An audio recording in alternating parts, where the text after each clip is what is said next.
Salut les Saiyans, c'est l'heure de votre Chrono Times quotidien, le format d'infos et d'anecdotes Dragon Ball associé à un jour particulier. Que s'est-il passé le 30 avril dans l'univers de Dragon Ball? On va le découvrir ensemble.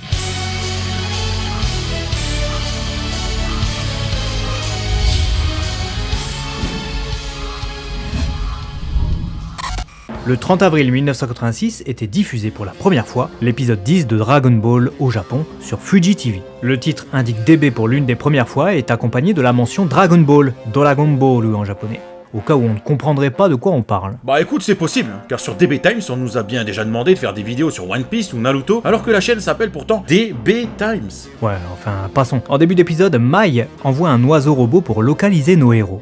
Et au même moment, Pilaf la met sous pression avec des crocodiles prêts à la manger si elle ne se dépêche pas de réparer le Dragon Radar. On se croirait dans un vrai film d'espionnage à la James Bond. Peu après, Shu part dérober les Dragon Ball et le scénario de l'épisode rejoint enfin le manga, puisqu'on a ici les premières minutes non-filler avec Pilaf et sa bande. Car comme on l'avait vu ensemble, dans l'anime, ils apparaissent dès l'épisode 1, alors que dans l'œuvre originale, ils n'apparaissent que là, maintenant, au moment de dérober les Dragon Ball.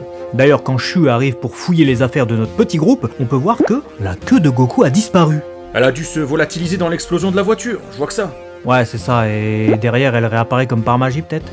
Après, on a une grosse différence avec l'œuvre originale, puisqu'alors que Mai et Shu rentraient au château en conduisant une Auto Bianchi A112, ici, ils rentrent à bord d'un avion. C'était une voiture produite entre 1969 et 1986. Ça veut donc dire qu'elle a arrêté d'être produite pile l'année de la sortie de cet épisode.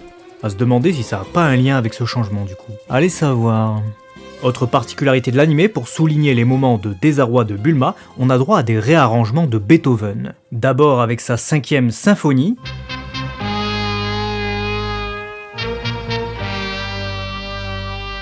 puis avec sa marche funèbre. Ce sera d'ailleurs l'une des rares fois dans la série que des thèmes classiques seront réinterprétés et intégrés. Il arrivera que des thèmes issus d'autres œuvres soient calés dans les épisodes, mais ça on en reparlera une autre fois. Sinon, le désarroi de Bulma a été de courte durée, hein. Elle se reprend très vite quand elle voit que Goku a encore une Dragon Ball. Ouais, cette Bulma arrogante réapparaîtra d'ailleurs lors du 25e Tenkaichi Budokai, au moment où Trunks gagne contre Hidasa. En tout cas, déjà à l'époque, bien avant que Chi-Chi ne revienne vers lui, il n'aimait déjà pas qu'on le colle. Contrairement à Oolong, qui lui est en chien. En cochon plutôt. Tiens, cadeau. Des erreurs de dessin supplémentaires avec les bracelets de Bulma qui disparaissent, puis réapparaissent. Après ça, Pilaf jubile après avoir récupéré les Dragon Ball. On le voit danser avec une map monde. Seulement, celle-ci semble calquée sur nos globes réels. Ici, on discerne bien l'Amérique, et là l'Australie. Pourtant, ces continents n'existent pas dans le Dragon World, puisque le monde y est légèrement différent. L'explication de cette erreur est en fait très simple. Ce n'est devenu une erreur qu'a posteriori, quand Toriyama Sensei a établi la carte du monde de Dragon Ball. Car au tout début, on ne savait pas du tout à quoi ressemblait le monde de DB. Donc ça pouvait tout aussi bien être un monde semblable au nôtre. D'ailleurs, puisqu'on parle de références au monde réel, comme dans le manga, on retrouve des références au Jump derrière, dans la bibliothèque. Il en a bien moins que dans le manga, cela dit. Il a dû lâcher la lecture en cours de route dans l'anime. En fin d'épisode, quand Goku et son groupe pénètrent dans le château de Pilaf, clairement, les pièges qui se déclenchent au moindre mouvement évoquent les films d'aventure tels que les Indiana Jones. La différence, c'est qu'ici, Goku peut absolument casser tous les pièges sans problème, grâce à ses talents d'expert en arts martiaux. Comme quoi, Jackie Chan dans le monde d'Indiana Jones, ça serait pas la même salade. Ah, t'es plus sur la limonade, là? Le 30 avril 1997, le Japon découvrait pour la première fois l'épisode 44 de Dragon Ball GT, celui qui voyait la naissance de Super numéro 17 après la fusion des deux entités identiques, l'original et le clone créé en enfer.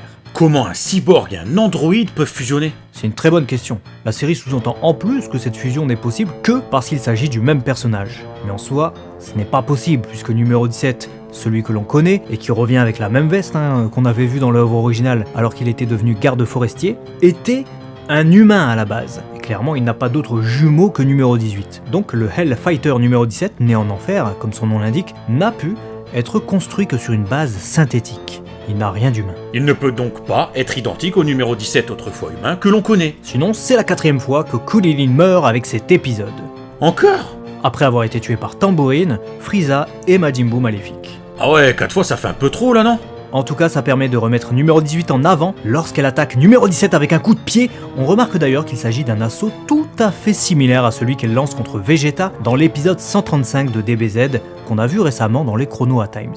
En parlant de Vegeta, il nous montre une nouvelle technique, le Final Shine Attack, une technique puissante qui lui permet de balancer un Kikora verdâtre et qui sera ensuite repris dans les jeux vidéo bien plus tard. Il se passe énormément de choses dans cet épisode. On a aussi les Dragon Ball qui commencent à se fissurer. Ça survient comme ça, de manière totalement anecdotique, mais ça aura une grosse importance pour la suite. On a Piccolo qui a atterri au paradis après sa mort et qui demande à être envoyé en enfer aussi, pour aller aider Goku. Il fout même le bordel au paradis en jouant sur le fait qu'une partie de lui a autrefois été Piccolo Daimao, tout ça pour être envoyé en enfer.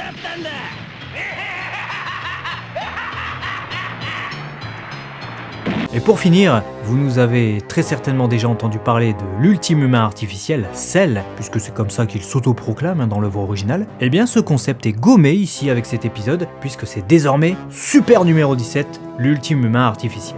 On remarque d'ailleurs que le concept de l'humain artificiel, qui a besoin de l'union de deux semblables pour devenir l'ultime humain artificiel, est également repris sur Cell. Et dans cette scène, alors que Super numéro 17 vient tout juste d'apparaître pour démontrer sa toute-puissance, on a carrément Vegeta, Super Oob et même Goten, Trunks et Goran qui viennent jouer les rôles de Krillin et Trunks, contre Cell forme parfaite.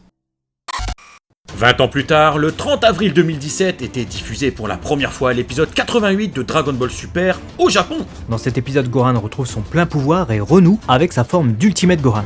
Comme si son potentiel s'était encore enfoui après avoir été libéré. En tout cas, contrairement au manga, ici Gohan continue de s'entraîner avec Piccolo en vue du tournoi du pouvoir et c'est l'occasion de revoir plein de techniques déjà vues par le passé. Mais également ce dinosaure. Ah, le même genre de dinosaure que celui que coursait Gohan quand il s'entraînait en vue de l'arrivée des Saiyans. Ouais, clairement, cet épisode tape dans les clins d'œil. Côté nouveauté, sinon, on a deux nouveaux personnages, des Saiyans de l'univers 6. Tout d'abord, Lenso, le frère de Caulifla, qui devait à l'origine être celui qui devait accompagner Kiabe pour le tournoi du pouvoir. Mais le gars s'est blessé à la cheville. Et Caulifla, sa sœur, qui est donc la meneuse d'un gang de bikers Saiyans. Et il y a comme un truc qui va pas dans cette phrase. Dans le prochain épisode, on découvrira Kel, la femme Saiyan basée sur le Broly du 8ème film DBZ, et on apprendra d'ailleurs par la suite que Kel a été créé par Toei Animation sur la base de Broly, tandis que Caulifla a été créé par Toriyama Sensei pour accompagner Kel. Ah, Kel a donc été créée avant, bien qu'elle n'apparaisse qu'ensuite. Ouais, inventé du fait du succès de Broly, et on sait que ce petit surf sur le personnage de Broly continuera encore un petit peu.